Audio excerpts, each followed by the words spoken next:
मैंने मौत की मिसाल इस तरह दी कि कुरान की आयत है कि कुल्लु नफ्सिन ज़ाइक़तुल मौत, हर नफ्स ने किसको चखना है? मौत के जायके को। अब हमें कैसे पता लगे कि हमारी मौत का जायका कैसा है? हाँ, शादी चले गए, उनकी मौत का अपना जायका था। हर इंसान की मौत अपना जायका है। कासिम से पूछा जायका कैसा? फरमाया चचा अहला मिनल असल, शहद से ज्यादा मीठा है। तो मुझे कैसे पता चले मेरा जायका कड़वा होगा या मीठा होगा? का जायके खुदा नहीं बनाता। एक मिसाल दूं, ये पानी का गिलास, अभी मैंने पानी पिया, पानी जिंदगी की तरह है। पानी का ना कोई रंग है, पानी का ना कोई जायका है।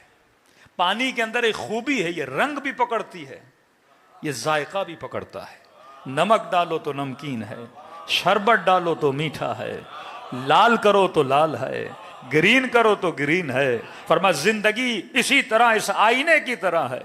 जब तू पैदा हुआ तो खुदा ने आईना दिया, अब ये तेरी मर्जी है तो विलाई बन के जिंदगी को मीठा करे।